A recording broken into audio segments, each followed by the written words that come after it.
So you all know, like last week or so, we showed off KLK Part 1 coming out. Your boy went and made a JP account. Bunch of stuff happened. And now KLK Part 2 is out. KLK Part 1 was very, very strong though, with characters like Hoka coming to the game and even Uzu. Hoka being the absolute MVP that he is with the crazy support capabilities and all that. But Part 2 has Gamagori and Nonan. Gamagori is all centered around consuming his own HP, but buffing up his tanking capabilities by quite a bit. He's a little bit different. I actually thought he was going to be kind of a damage dealer, but he kind of does do damage, but at the same time, he's very good at damage mitigation. If you look at this kit here, here's the kit. Take note of the true art. This is what consumes your own max HP, and it will also buff up your physical res while taunting the enemies. Oh, and you get a barrier for 35,000. The super art also ignores 100% of the enemy's defense during the duration of the super art only though, and you buff up your paralysis and freeze res by 100%, which means that for this 40 seconds duration, which means for the next 40 seconds, you have faint resist. Your abilities are you increase your own damage to lower your own HP is up to a maximum of 200%. When you take lethal damage for the first time, you heal your own HP by 50%. Ladies and gentlemen, this man has a built-in revive mechanic. This works perfectly with his other two passives, which gives him more damage res when he's near death, and also buffing up his own equipment CT speed by 20%. If this wasn't enough, ladies and gentlemen, his true weapon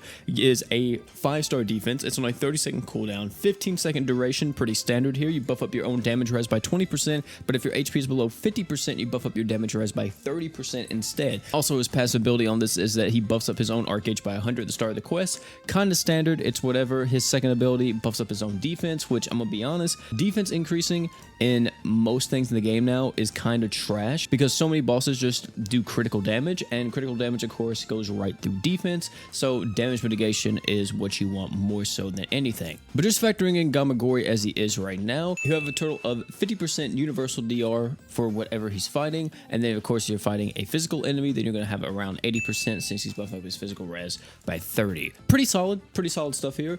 He does have a 5-star physical and a 4-star defense slot, so you can use stuff that will also help him out in that regard too. Could give him Light Celia's true weapon, which will give him even more damage res when near death. And for the 4-star defense, you could really rock this out with like whatever you're fighting, just making sure that he's able to counter it, maybe giving him some type of poison resist or whatever else. One thing that does kind of suck about Gamagori is that he has no way to cleanse the status effects he gets inflicted by, and he's technically only immune or only resistant to 2 type of statuses, which is freeze and paralysis resist, and that's only for 40 seconds, so you're gonna have to use the super art after you use the true art.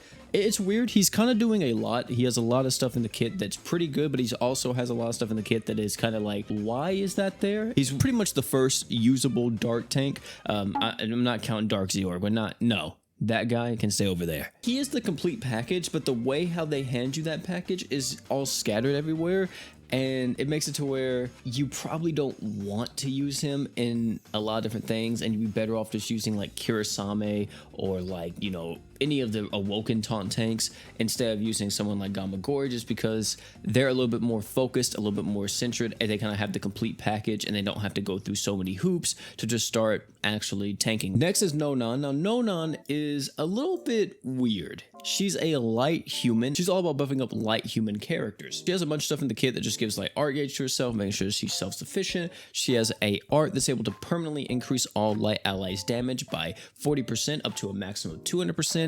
She has a true art that has a really weird buff of buffing up damage against non-boss enemies by 200% for the duration of your true art. We have a super art that reduces magic res and break res. Then her passives are also pretty solid. We have Ed Star of the Battle, which is the wave thing that Gray, Jay, all of them have. You buff up light allies art gauge by 25 and human allies art gauge by an additional 25. There's a true weapon that is stupidly good for nuking. Reduce enemies damage res by 20%. If you're light, you reduce it by an additional 10%. If you're human, you reduce damage res by an additional 10%. So 20% of this damage res is a conditional effect, which means that it should stack with all other damage reses in the game. She has the potential to be very, very strong, especially if you look at team building for the mono light human team. You have characters like BF Emperor, you have Cyger Zero, Chobei, Ilya, you got Senki, a lot of different units that you could use with this unit. The main thing is that you want to use mainly magic characters, which is where I think she kind of falls flat a bit, because you could use her alongside Star God Lisa. Also BF Emperor will too with his super art, but no one else on Mono Light really does magic damage apart from Ilya. So it definitely is very interesting. It's cool to see a unit like this, but I just don't know how I feel.